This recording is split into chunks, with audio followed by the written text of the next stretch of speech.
Picture this. You are standing in the western Egyptian desert, heat pressing down, horizon empty, maps insisting there is nothing here but sand stretching for hundreds of kilometers. Then green appears.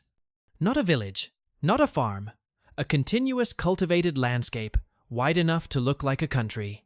This is not a mirage. This is the New Delta Project, the backbone of what Egypt officially describes as the largest agricultural reclamation effort in its modern history.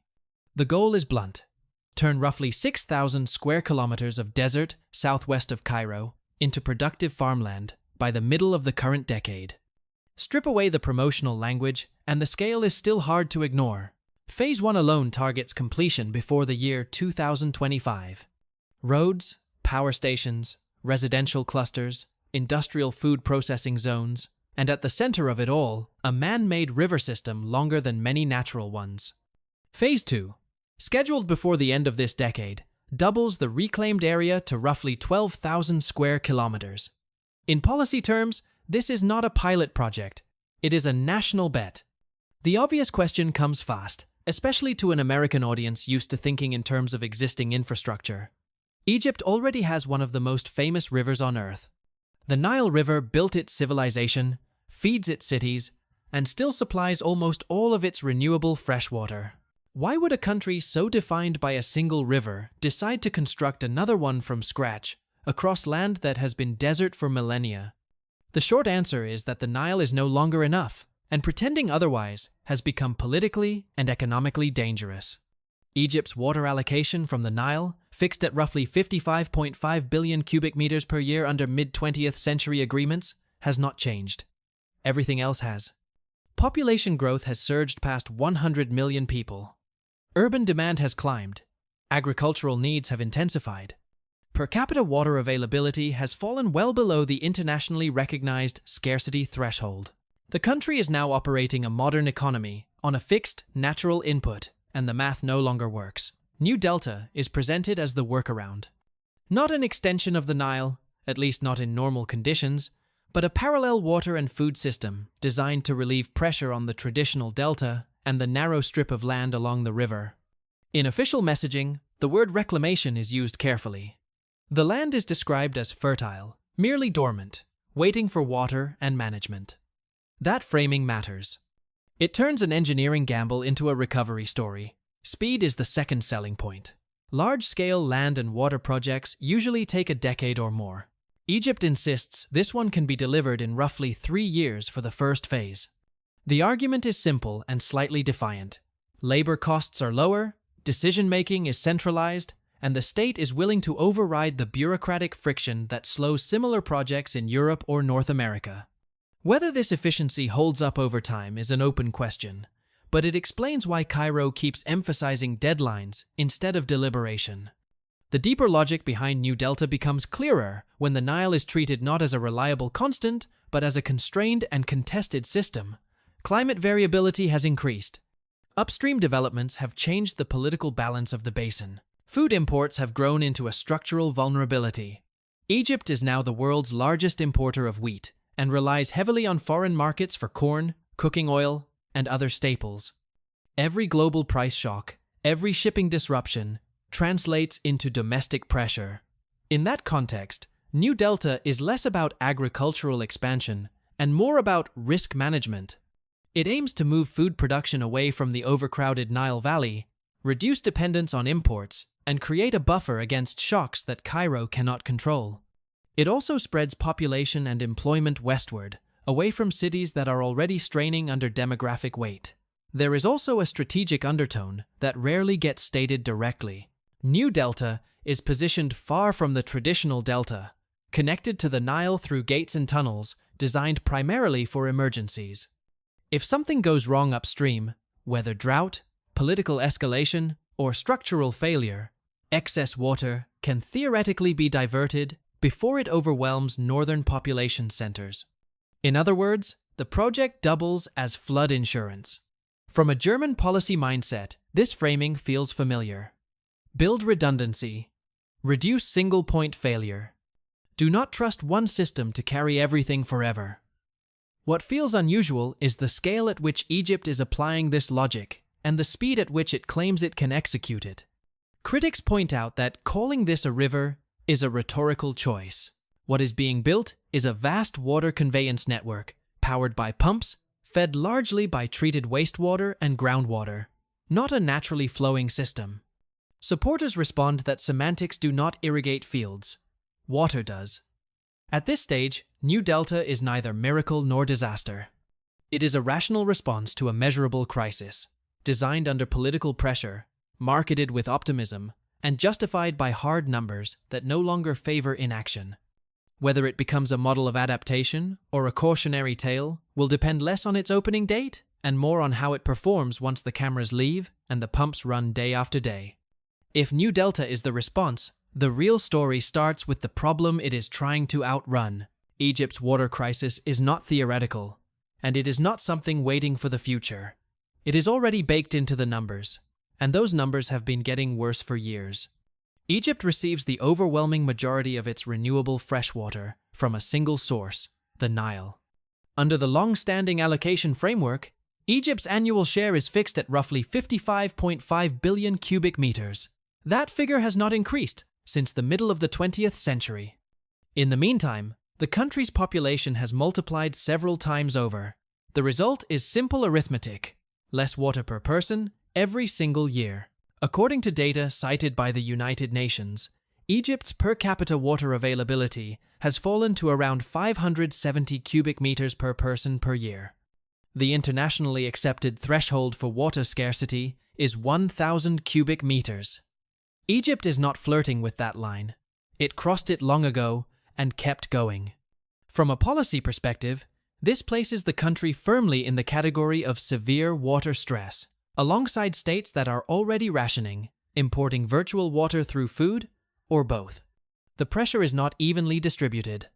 Agriculture consumes the vast majority of Egypt's water, often estimated at more than 80% of total use. At the same time, only a small fraction of the country's land is actually cultivated, roughly 5%, concentrated almost entirely along the Nile Valley and Delta. This creates a bottleneck: too many people, too little land, and a water system stretched thin by decades of intensive use. The state's response over the past few years has been increasingly defensive. Water rationing has been imposed in multiple regions. In some remote towns and villages, potable water is delivered by truck. That is not a symbol of resilience. It is a sign that the existing system is operating beyond its comfort zone. Governments do not move water by truck unless the pipes and canals are failing to keep up. From an economic angle, the situation looks even less comfortable. Egypt has become structurally dependent on food imports. Wheat is the most obvious example, but it is not the only one. Large shares of corn, cooking oil, legumes, and sugar are sourced from abroad. This dependence is manageable when global markets are calm. It becomes dangerous when prices spike, shipping lanes tighten, or currency reserves come under pressure. Recent years have delivered all three. This is where the water crisis stops being an environmental issue and turns into a political one. Food subsidies are central to social stability in Egypt. Any disruption in supply or sudden increase in cost quickly becomes a domestic risk. In that sense, water scarcity is not just about farmers and fields. It is about inflation, public confidence, and the state's ability to keep daily life predictable. There is also a geographic dimension that often gets overlooked. Climate change is amplifying desertification across large parts of the country. Even though roughly 1/5 of Egypt's territory is considered theoretically arable, lack of water means most of it remains unused. This is not land scarcity in the European sense. It is water scarcity preventing land from being used at all. From a German analytical perspective, the pattern is clear. A system built around a single dominant input becomes fragile as demand grows. The traditional response would be incremental efficiency gains, better irrigation, reduced losses, pricing reforms. Egypt has pursued some of these measures, but the scale of the deficit has outpaced gradual fixes. At a certain point, the choice narrows to two options: accept permanent dependence on imports and external shocks, or attempt a structural expansion of the water and agricultural base. New Delta sits squarely in that second category. It is not designed to solve the water crisis entirely. It is designed to slow it down, redistribute pressure, and buy time. The state's message is blunt, even if the language is softened. Without new water sources and new land, the existing system cannot sustain the population trajectory. This framing also explains why New Delta is discussed with urgency rather than caution. When policymakers believe they are managing decline, timelines compress. Projects that might otherwise take 10 or 15 years get pushed through in 3. The risk of doing too little begins to outweigh the risk of doing too much. Critics argue that this sense of urgency can lead to blind spots, especially when long-term sustainability is involved. Supporters counter that waiting for perfect conditions is a luxury Egypt no longer has. Both sides agree on one point, even if they rarely say it the same way. The water balance of the country is negative, and it has been negative for a long time. New Delta is therefore not an isolated mega-project. It is a symptom of a deeper imbalance between fixed natural limits and expanding human demand. Understanding that imbalance is essential, because without it, the project looks like spectacle. With it, it looks like a calculated, if risky, attempt to stabilize a system that is already under strain. Water stress alone would be enough to justify a project like New Delta, but Egypt's calculations do not stop at domestic demand. The real tension sits upstream, where water turns from a technical resource into a geopolitical weapon. At the center of that tension is the Grand Ethiopian Renaissance Dam, better known by its acronym GERD, built by Ethiopia on the Blue Nile, close to the border with Sudan. From Cairo's point of view, GERD is not just a power plant. It is a structural change to the balance of control over the Nile basin. Ethiopia's argument is straightforward. The dam is designed to generate electricity, not to permanently withhold water. For a country with limited power infrastructure and fast-growing demand, the logic is defensible. Egypt's concern is different. Once upstream storage exists at that scale, downstream countries are no longer dealing with a river alone. They are dealing with a managed system controlled by another state. The numbers explain why the issue escalated so quickly. GERD's reservoir can hold tens of billions of cubic meters of water. During the filling phase, even small annual reductions in downstream flow translate into serious stress for Egypt, where margins are already thin.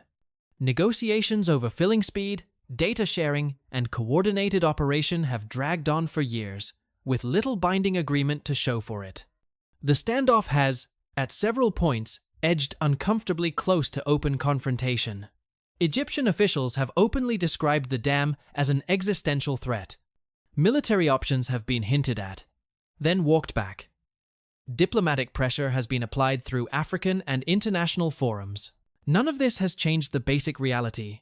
The dam exists, it is operational, and it has permanently altered the hydrological and political landscape of the Nile. There is also a second layer of risk that receives less public attention, but weighs heavily in planning documents. GERD sits upstream of both Sudan and Egypt. In the highly unlikely but catastrophic scenario of structural failure, the surge of water would hit Sudan first and then move north. Ethiopia would experience limited damage. Sudanese cities and Egyptian infrastructure would not. Engineers may debate probabilities, but risk managers do not ignore asymmetry. When the downside is national-scale flooding, even low-probability scenarios demand mitigation. This is where New Delta quietly takes on a second role. Officially, its connection to the Nile is described as emergency only. The artificial river system is built at a higher elevation than the Nile, meaning it cannot draw water under normal conditions. But that same design allows it to act as a pressure release. If Nile levels spike suddenly, gates and tunnels can divert excess water westward before it overwhelms the densely populated north, including Greater Cairo, home to more than 22 million people. In this light, New Delta looks less like an agricultural vanity project and more like strategic infrastructure. It spreads risk spatially, it creates alternative pathways for water, it reduces the degree to which a single-channel failure, natural or political, can cascade into national disaster. Recent scientific studies add nuance to the political debate. Hydrological models suggest that coordinated operation of GERD and downstream reservoirs could, in theory, reduce flood risk, and stabilize flows. The problem is coordination itself. Without transparent data sharing and enforceable rules, theoretical benefits remain theoretical. In practice, downstream states are asked to trust upstream decisions that they do not control. For an American audience, the analogy would be managing the Colorado River while one state controls a new mega reservoir upstream and declines to sign binding operating agreements. The technical system might be sound. The political system would still feel fragile. From a German analytical angle, the situation reads like a classic security dilemma applied to water. One side builds infrastructure to meet its needs. Another side interprets that infrastructure as a threat. Both are acting rationally within their own constraints, and yet the outcome is increased instability. New Delta does not resolve this dilemma, it sidesteps it. By investing in wastewater reuse, groundwater extraction, and alternative conveyance, Egypt is attempting to reduce its exposure to decisions made beyond its borders. It is diversification, not reconciliation. That strategy has limits. No artificial system can fully replace the Nile, but it can change the leverage balance. A country that can absorb short-term shocks, buffer floods, and feed more of its population internally is harder to pressure and slower to panic. This is the subtext rarely stated outright. New Delta is not just about growing crops in the desert. It is about shrinking vulnerability in a basin where water has become inseparable from power. Whether that calculation proves sufficient will depend less on concrete and canals than on how the politics of the Nile evolve over the next decade. At the core of New Delta is not land, and not even canals. It is water treatment on a scale that would normally be associated with megacities, not farmland. Strip away the rhetoric about rivers and reclamation, and the system becomes easier to understand. Egypt is betting that treated wastewater, combined with limited groundwater extraction, can substitute for natural river flow at industrial scale. The centerpiece is the Al Hammam wastewater treatment complex on the Mediterranean coast. Its designed capacity is roughly 7.5 million cubic meters of water per day. Over a year, that translates into billions of cubic meters redirected away from the sea and back into productive use. In purely numerical terms, this single facility rivals the annual water consumption of some small countries. That is why Egyptian officials describe it as the largest agricultural wastewater treatment plant on Earth.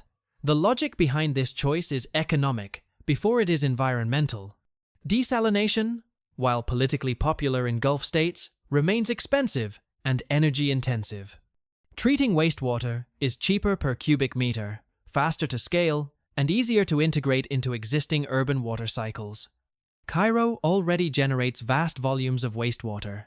For decades, much of it was discharged with limited reuse.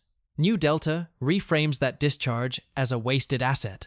From a systems perspective, this is a closed-loop approach. Urban centers consume water. Wastewater is collected, treated to agricultural standards, and pumped westward to irrigate newly reclaimed land. Crops grown there feed cities that generated the water in the first place. In theory, the loop tightens efficiency and reduces pressure on the Nile. This is where the project sounds most convincing on paper, and also where scrutiny becomes unavoidable. Treated wastewater is not a neutral input. It requires strict quality control, continuous monitoring, and stable energy supply. Any lapse in treatment standards carries direct consequences for soil health, crop safety, and public trust. Unlike a natural river, this system does not forgive neglect. German water engineers would immediately ask about redundancy, oversight, and long-term operating budgets. Building treatment plants is one thing. Running them reliably for decades is another. Pumps fail. Sensors drift. Power grids fluctuate. The risk is not dramatic collapse but gradual degradation, the kind that only becomes visible when yields drop or contamination appears. Egyptian planners insist these risks are understood and managed. The treatment plants are designed with multi-stage filtration, advanced monitoring, and centralized control. The state's argument is pragmatic. Wastewater reuse is already common globally, including in Europe and the United States. What is new here is not the technology, but the scale and the speed of deployment. Groundwater adds a second layer to the system. Beneath the Western Desert lie deep aquifers accumulated over geological timescales. Accessing them provides flexibility, especially during peak demand or transitional phases. Officials emphasize that groundwater is supplementary, not primary. Critics counter that once wells exist, political pressure to overuse them becomes hard to resist, especially during droughts or food price spikes. This tension exposes the real gamble behind New Delta. The project assumes disciplined management over decades in a political environment that often prioritizes short-term stability. Wastewater reuse works best when institutions are boring, consistent, and underfunded only at their peril. Megaprojects, by contrast, thrive on momentum and visibility. There is also an energy dimension that rarely features in promotional material. Moving millions of cubic meters of water across desert terrain requires constant pumping. Treatment itself is energy-intensive. This ties agricultural output directly to electricity supply. In effect, New Delta converts food security into an energy-dependent equation. As long as power flows, water flows. When it does not, fields dry quickly. From a journalistic standpoint, this is where optimism meets reality. The engineering is sound. The numbers add up. The vulnerabilities are operational, not conceptual. If managed well, the system reduces waste, conserves the Nile, and expands farmland. If mismanaged, it becomes an expensive, centralized dependency that fails quietly rather than dramatically. New Delta's water strategy therefore deserves neither blind praise nor casual dismissal. It is a rational response to scarcity using tools that already exist. Its success will not be measured by inauguration dates or satellite images of green fields, but by whether treated wastewater remains clean, pumps remain powered, and institutions remain capable long after the political urgency that created the project has faded. Calling New Delta's water network a river is a deliberate choice. It simplifies a complex system into an image people understand. In reality, what is being built is a layered piece of infrastructure. Open concrete canals, buried pipelines with massive diameters, pumping stations, control gates, bridges, and balancing reservoirs, all stitched together across hundreds of kilometers of desert. It is less a river than a logistics corridor for water. The main conveyance line stretches well beyond 100 kilometers when measured end to end, depending on how secondary branches are counted. In some sections, water flows through open channels reinforced with concrete. In others, it moves through underground pipes to reduce evaporation and protect quality. Pumping stations lift water across subtle changes in elevation, while monitoring points track flow and pressure in real time. From an engineering perspective, this is not experimental. Similar systems exist around the world. What makes New Delta unusual is the speed at which it is being assembled and the volume it is expected to carry from day one. Officials emphasize cost efficiency. The headline figure often cited is roughly $5.2 billion for the core infrastructure, a number presented as remarkably low by international standards. The comparison is intentional. In Europe, or the United States, a project of similar scale would likely cost several times more and take far longer to approve and build. Egypt's centralized decision-making, lower labor costs, and willingness to compress timelines are framed as competitive advantages. This is where skepticism becomes reasonable. Capital expenditure is only part of the story. Water infrastructure has a long financial tail. Pumps consume electricity every hour they operate. Canals require maintenance. Sensors, valves, and control systems age. In countries with decentralized governance, these costs are debated annually. In highly centralized systems, they are often postponed until failure forces attention. There is also the issue of exposure. A natural river adapts, sediment moves, flow varies. An artificial system does exactly what it is told to do, no more and no less. When conditions change, whether due to energy shortages, budget constraints, or political priorities, the system does not compensate on its own. It waits for intervention. New Delta's designers attempt to address this by layering redundancy. Multiple pumping stations serve the same corridor. Storage basins smooth short-term disruptions. Emergency connections to the Nile exist, but are designed to remain closed under normal conditions. The idea is to create flexibility without dependence. In policy language, it is described as resilience. In practice, it is a test of operational discipline. The elevation choice is particularly revealing. By building the new delta system higher than the Nile, Egypt ensures that gravity does not pull river water into the network automatically. Any transfer requires active decision-making. This prevents silent leakage of Nile water into desert irrigation and reinforces the official claim that the project does not compete with downstream users under normal circumstances. It also reinforces the emergency logic discussed earlier. When water must be diverted quickly, the pathway already exists. From a journalistic standpoint, this design choice undercuts one of the most common criticisms, namely, that New Delta is secretly siphoning Nile water away from traditional agriculture. Technically, that is not how the system is configured. Politically, however, the mere existence of the connection keeps the suspicion alive. Infrastructure creates options, and options alter expectations. Another rarely discussed element is land leveling and soil preparation. Water alone does not turn desert into farmland. Massive earth-moving operations are required to stabilize terrain, prevent salinization, and ensure even irrigation. These costs are often bundled quietly into the broader project budget, even though they determine long-term productivity more than canal length does. Seen from Germany, the project reads like a familiar pattern taken to an extreme. Build big, build fast, and assume that future administrations will maintain what is built. This assumption works well in systems with strong institutional continuity. It becomes fragile when economic or political shocks intervene. New Delta's artificial river will likely function as designed in its early years. The real test begins later, when attention shifts elsewhere, when budgets tighten, and when the system must prove that it can keep moving water not just impressively, but reliably. At that point, the question will no longer be how fast it was built, but whether it was built to last. Once water reaches the fields, the argument for New Delta shifts from engineering to economics. The project is sold as a food security tool, not just a land expansion scheme. Egypt's dependence on imported staples is the vulnerability this project is meant to reduce, or at least soften. Start with wheat.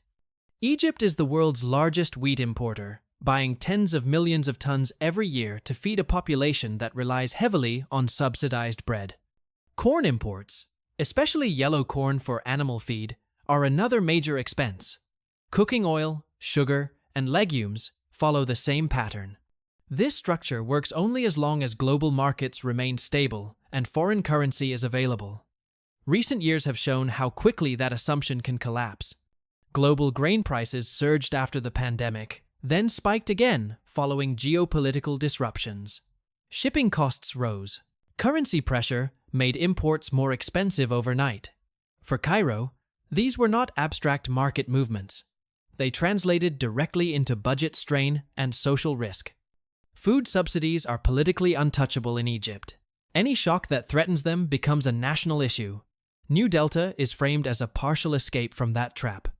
By expanding cultivated land beyond the Nile Valley, Egypt aims to increase domestic production of strategic crops, especially wheat, corn, and fodder. Officials emphasize that even modest gains can matter. Replacing a few million tons of imports with local output reduces exposure to currency swings and supply chain disruptions. It also creates rural employment, a persistent challenge in a country where urban migration has outpaced job creation. There is, however, a difference between growing food and doing so competitively. Desert agriculture carries higher input costs. Irrigation relies on pumps. Fertilizers must compensate for soil limitations. Logistics networks must be built from scratch. The state's implicit calculation is that food security has a value beyond pure market price. Paying more per ton locally may still be cheaper than paying politically for shortages. This is where New Delta intersects with industrial policy. The project is not just fields and canals. It includes food processing zones, storage facilities, and transport corridors designed to shorten the path from farm to consumer. In theory, this reduces post-harvest losses and stabilizes supply. In practice, it requires coordination across ministries that do not always cooperate smoothly. From a German analytical perspective, the strategy resembles a classic import substitution approach adapted to agriculture.